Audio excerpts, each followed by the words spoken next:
Let us be guided by such a powerful theme, one voice united in prayer. Al reunirnos a participar en el Día Nacional de Oración número 63, seamos dirigidos por el poderoso tema, una voz unida en oración.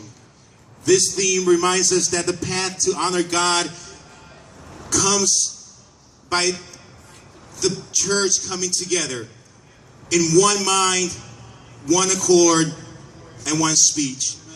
Este tema nos recuerda que el camino para honrar a Dios es trazado por el acuerdo, el tener un solo pensar y el tener un solo hablar. It is the understanding that the times we live in require the church, as diverse as it may be, to unite in humility and to cry out to God for His mercy, for His grace, and His favor upon our city, upon our state, and upon our nation. Es el entendimiento que los tiempos en que vivimos requiere que la iglesia humildemente clame a Dios por su misericordia, por su gracia, por su favor sobre nuestra ciudad, sobre nuestro estado y sobre nuestra nación. This is evident in the Apostle Paul's instruction to the Roman church, and such instruction is needed today, where he said, so that you may glorify the God and the Father of our Lord Jesus Christ with a united mind and voice. Romans 15:6.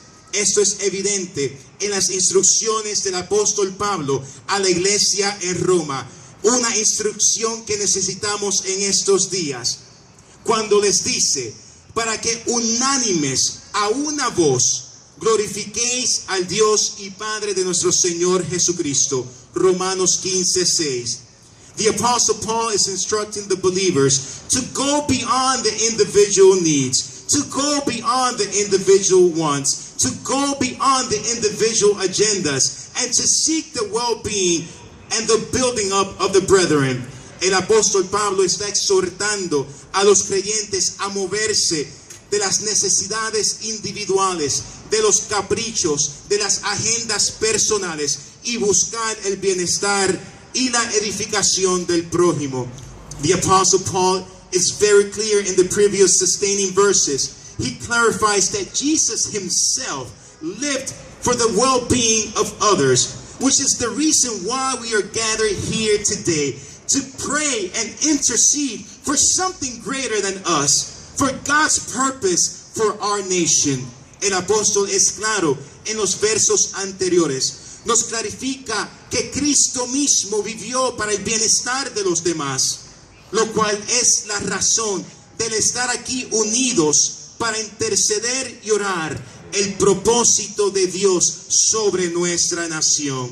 Amen. The charge is very clear today, and it will be achieved with mutual agenda and agreement in prayer. El cargo es bien claro en esta noche y lo lograremos cuando tengamos una agenda mutua y un acuerdo en la oración. It is the charge of Joel 2. When the nation faced difficulties because of their own actions, the Lord called a holy and urgent assembly. Este es el cargo de Joel 2, cuando la nación enfrentó el peligro y crisis por sus propias acciones. El Señor llamó una urgencia